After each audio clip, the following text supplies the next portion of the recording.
એક ભાઈને મેં પૂછ્યું, મેં કીધું તમે શું ધંધો કરો છો? મને કે હું હરફ પકડવાનો ધંધો કરું છું. તો મેં કીધું એને તમે ધંધો કયો છો?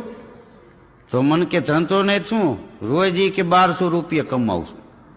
કેવી રીતે? મને કે ફોન ચાલુ હોય મારો, ગમે ત્યાં હરફ નીકળે, મને ફોન આવે એટલે હું જાઉં અને કહું કે 2800 રૂપિયા થાય. એમ કે 200 આપી તો ન પકડું, તો 2800 આપે એટલે લઈ લઉં, હરફ પકડી લઉં, ત્રીજી શેરીમાં મૂકું.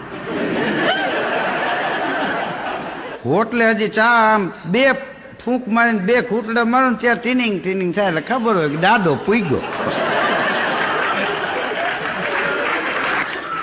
વળી કે 2800 રૂપિયા ત્યાંથી લઈ લઉં. પછી કીધું હાઈ કે હાઈ એને પાછું કરંડિયામાં પૂરી દઉં, દૂધ પાઈ દઉં 1.5 લીટર. વળી સવારે 10:30 થી ધંધો ચાલુ. એક ભાઈ